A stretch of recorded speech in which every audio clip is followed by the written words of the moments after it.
There we go.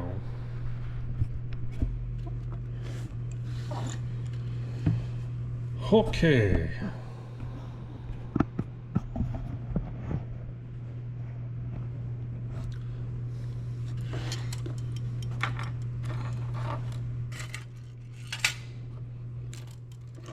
Let's talk about bezels. Bezels.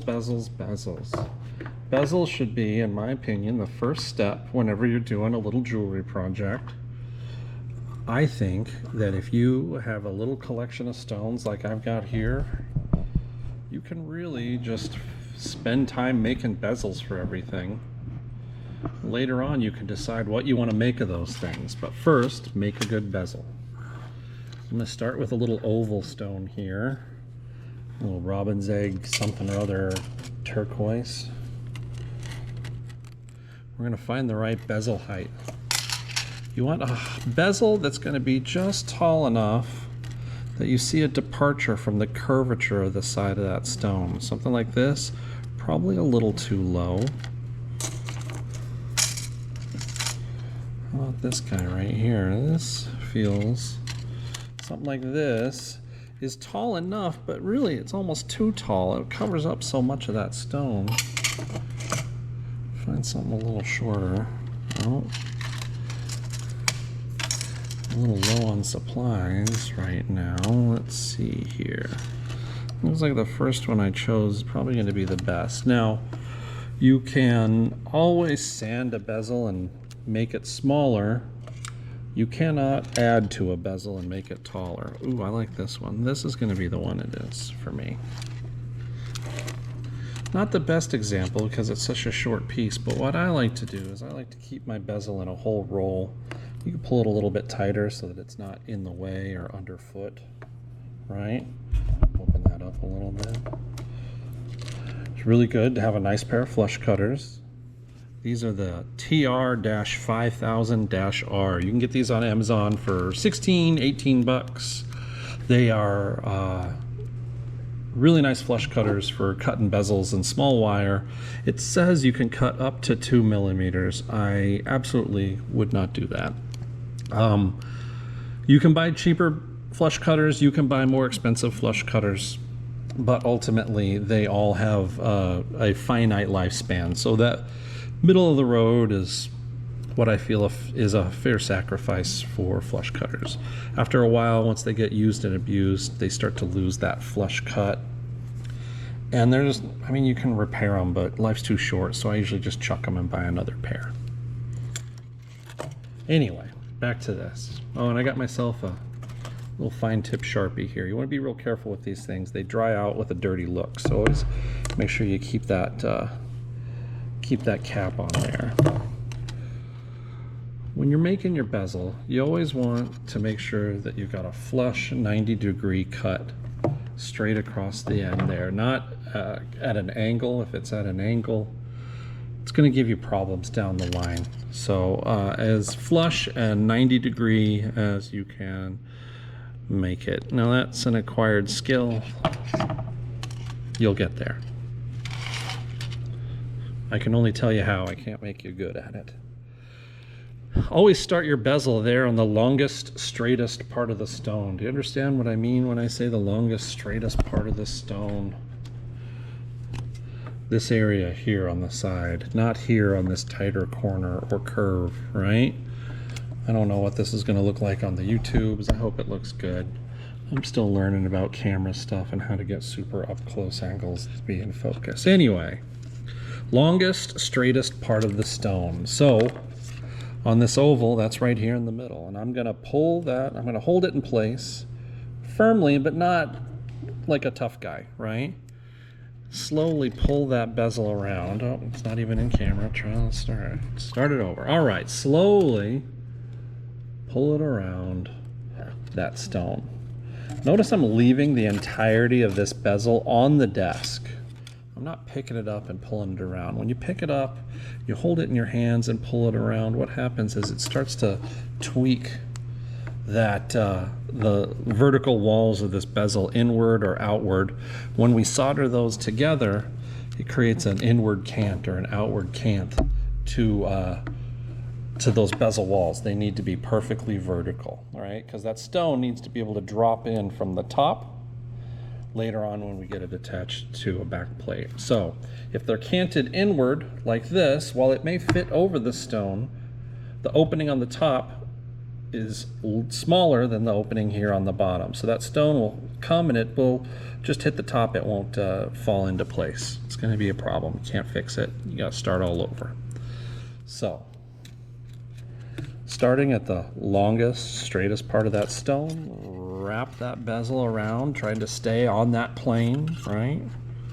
Support it with your fingers all the way around. This is something that just takes practice. You're not going to be good at it the first day. In fact, you're going to be terrible at it for a while.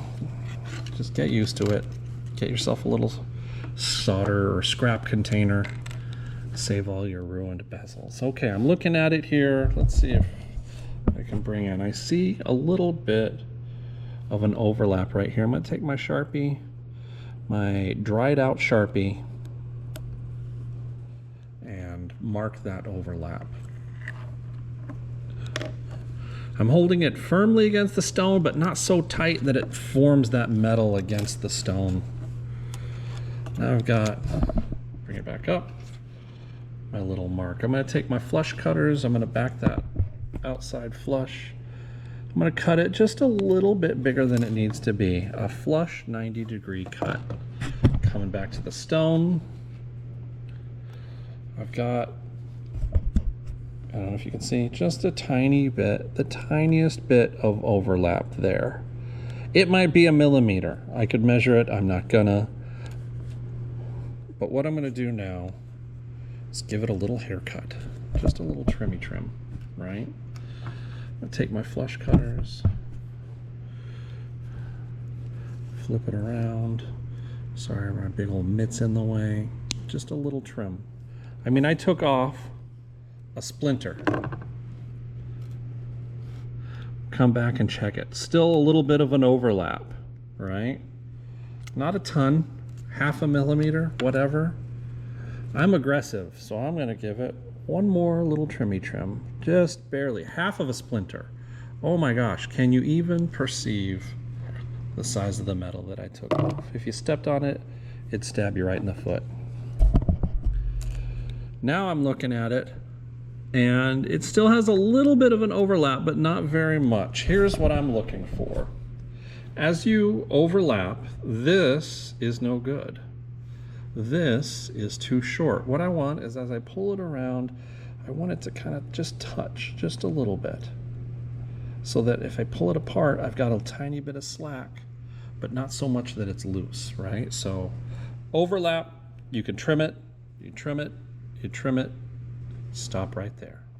Because we let it breathe, it'll bind just right.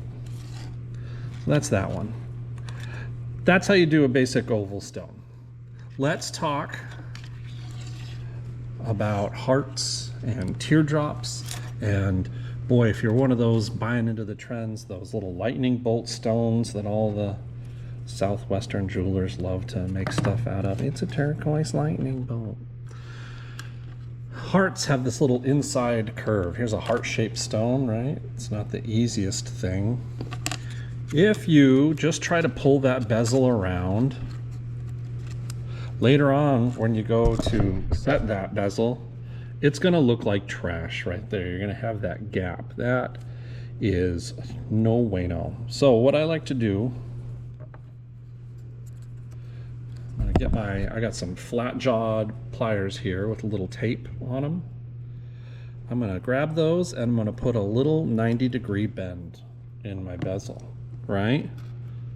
That bezel, that bend goes right there in the middle of that heart. Now, get all that stuff out of the way. It's tough to see with my big old mitts in the way. With that heart, with that corner pushed down into the center of that heart, I can pull that edge around, hold that part in place while I pull the rest around, Boy, I hope you could see that. I wasn't watching my screen. Come around that corner. This is where my overlap would be. I'd mark it right here, and that's where I would cut. Now my bezel has that inside curve, this section right here, that I can close around my stone. Take the time and do it like this. Do it right. Don't be one of those goons. Make better jewelry.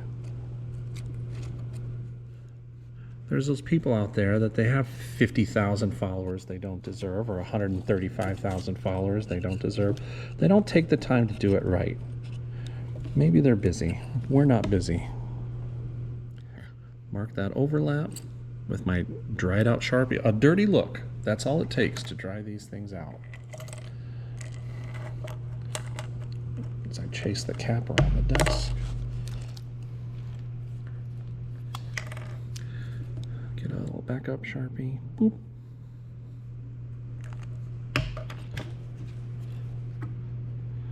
Cut myself. Sorry. Bad YouTuber. Little extra.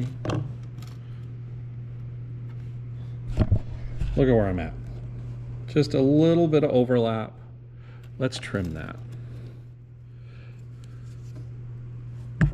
You don't ever get to see me trim it if I don't remember to move the camera back. Still too long.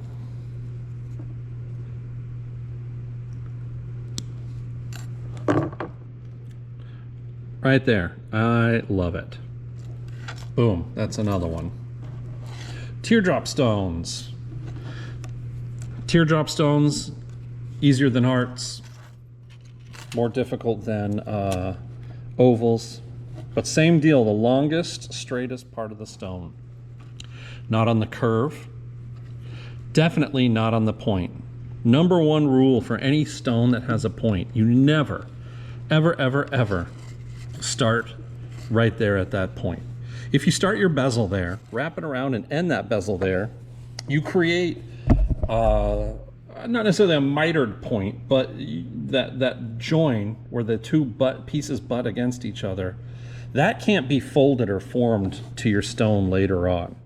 It will, as you close that bezel, everything, all the metal will bunch up to that point, and it'll look like a ugly little outie belly button. It's really gross. So yeah, you can sand it down, you can file it away, but it just doesn't look as good. So again, we're always going to use that rule, starting at the longest, straightest part of your stone, form around that corner, that's the first turn, then come around for the rest. Bing, bang, boom.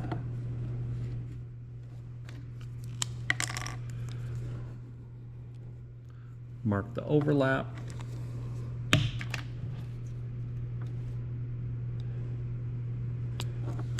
Cut with some extra room. Check it. See how much overlap you have. You got to be careful in this step. You can always take more material away. You can't add. That is perfect. Perfect, perfect, perfect. All right. I'm going to take those two. I'm going to fidget with them. And what I'm going to do is get them so those two ends butt right up against each other. Just like here. Just like that. I'm going to squish them a little. Maybe I push the two ends past each other and then pull them apart and let the tension hold them in place. Right here. Perfect. Just like so. Okay. I got two bezels. I'm not going to bother with this. Well, you know what? Let's do it. Fiddle with that.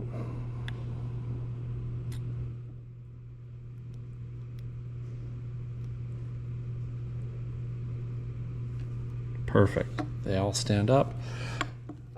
Let's pick these up and let's go for a ride. Whee! Yeah. Bear with me while I rig the camera. Let's see what we can't get done here.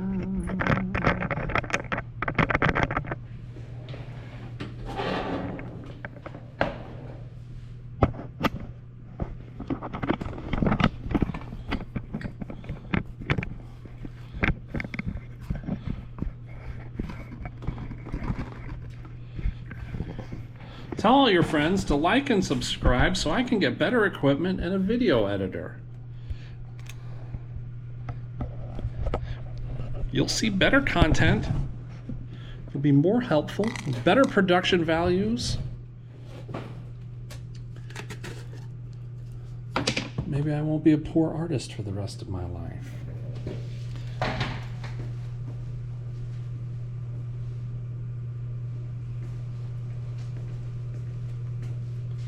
All right, let's talk about the tools I have on hand. I've got a clean solderite board, but we're going to use this one instead.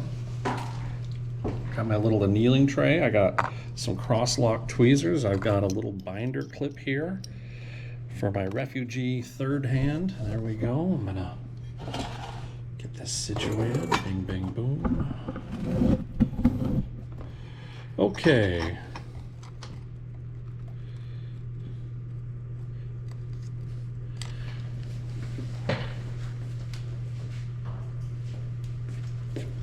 I want those two ends of that bezel to meet perfect, right?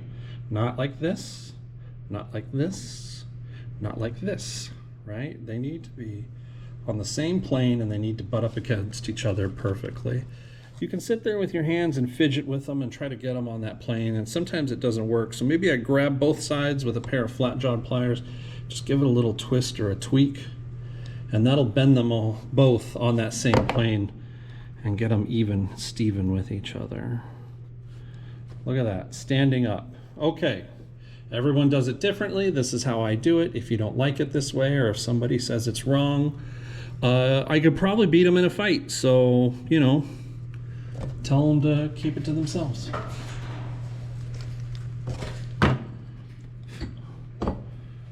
World's meanest jeweler, look out. I'm going to cut a couple pieces of hard solder here off camera. Can't give away all the tricks.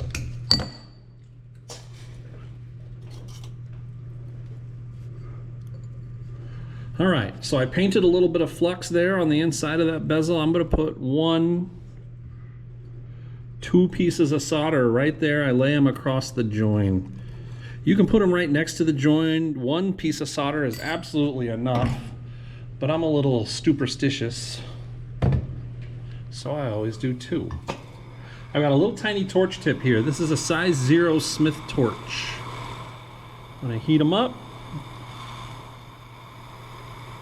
You notice I bring that torch right there to that join. I flow that solder, I move it back and forth across that join to make sure that the heat flows across both. Make sure that solder's flowed right. Looks like it didn't. Looks like it just flowed to one side of that bezel. It might hold, but I'm going to put a third piece of solder because I am an animal person. Boom. Flowed nice across the way. There you go. Looks terrible on the outside, but I'll show you how we're going to fix that. Let's do it again.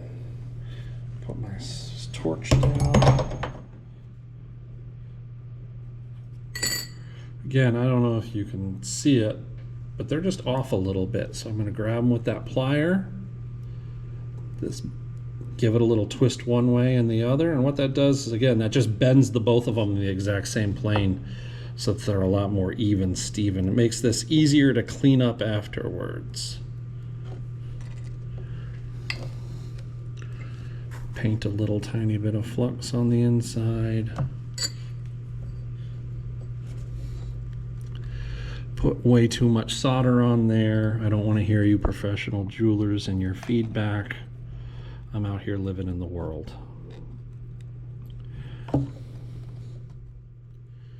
Don't judge me till you've walked a mile in my solder joins.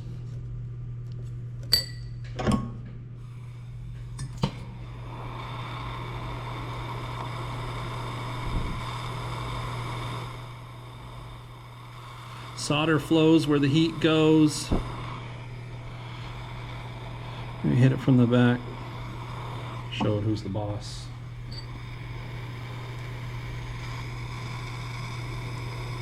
Not happy with that gap. Solder doesn't fill gaps, but darn if I don't try.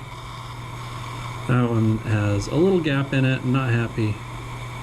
Oh, but when I squeezed it together, that made it flow all right.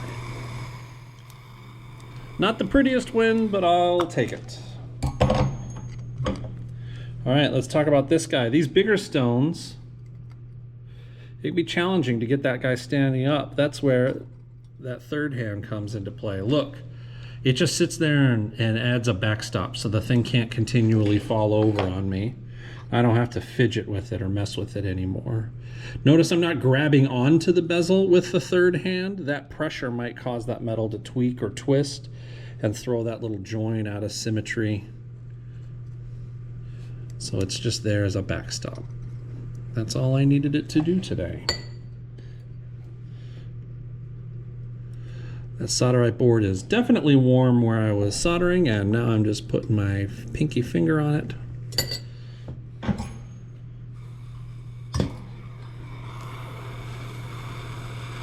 Both of those pieces of solder jumped right off. They fell off the back. Let's see if I can get them to flow onto the piece. Ooh. They did. Throw a third one on there for good measure. Don't always put 3 on there. That's just me being a garbage person. Be a better jeweler than me. I don't know how to tell you how to do that. I don't have instruction for that. You just gotta work at it for 10 years. That's what I did.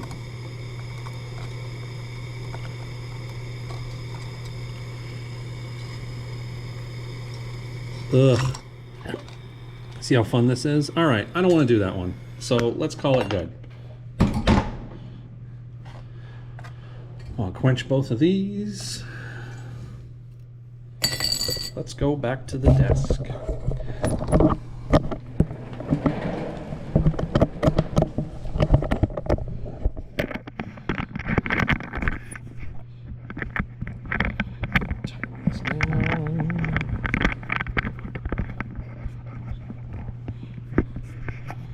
Okay. Bingo a bango.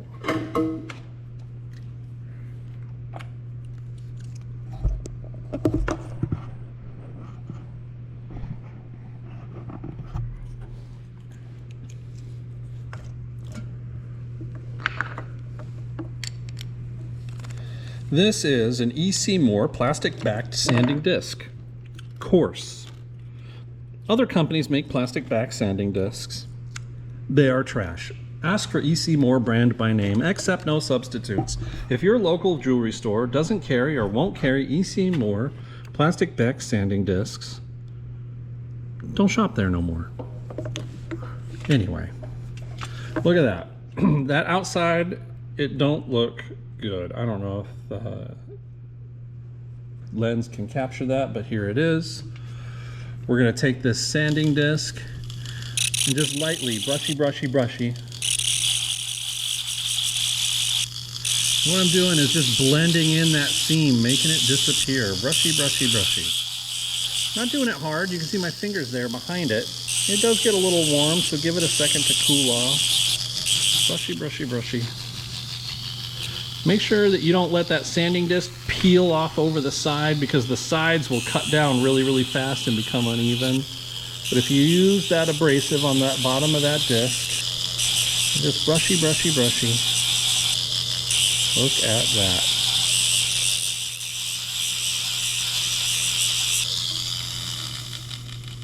Now, you can see the sandpaper marks, but that seam has disappeared. Let's do it again. Look, this has got some real ugliness on it. Throwing it on the pickle ahead of time, or throwing it in some pickle, will help clean that up a little bit. So this is just a manual correction. Brushy. Not hard.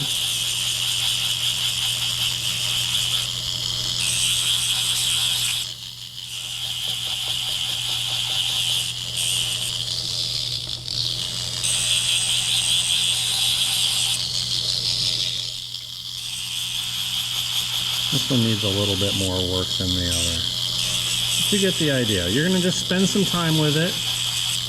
Hey, you look nice. You deserve a nice thing. There's still a little pit in there, but let's move on. 1 second.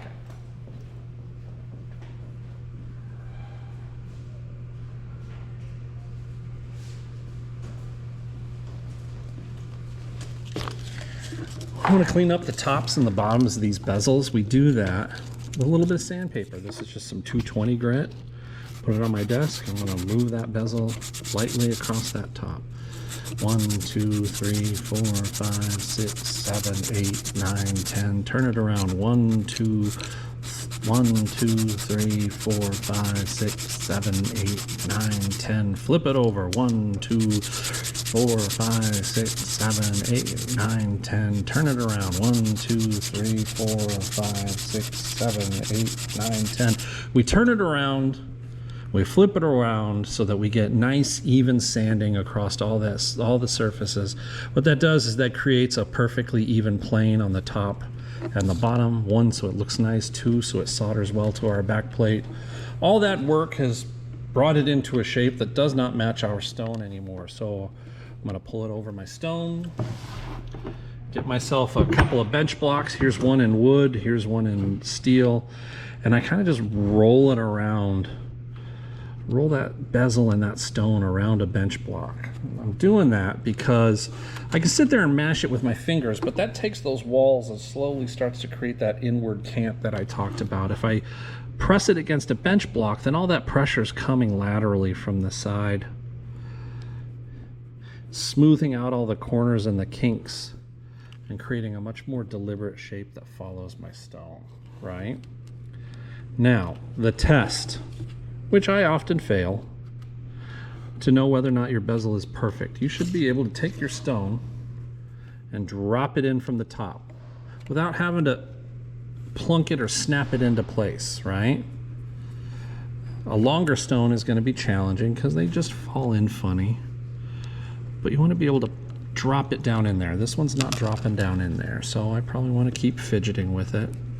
I might even want to stretch it out a little bit. But the idea, a perfect bezel, you can drop it in from the top, which I cannot do. And then when I lift up the bezel, it should leave the stone down there on the bottom. Let's see if I did a better job on this. Again, we're going to form it around our stone.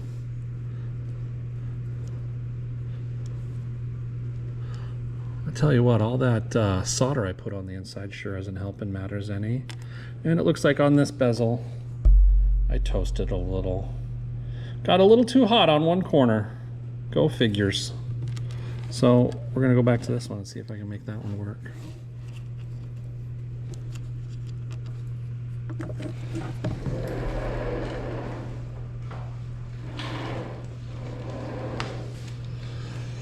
Grab my little flat jaw pliers, tweak those walls outward a little bit.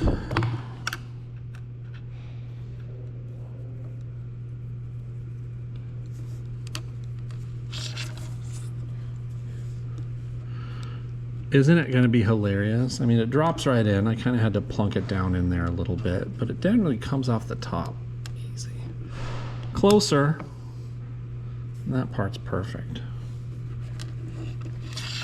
I just made you guys watch 30 minutes of video and only 1/3 of my demos actually played out. How great is that?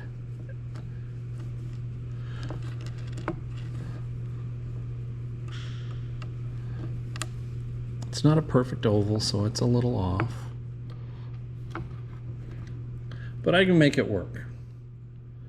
It does drop in there and it lifts right out. But that's a bezel. Next step is creating an embellishment or bringing it to a back plate. I'm going to go and redo a couple of these, and I'll harass you again with the next video. Thank you.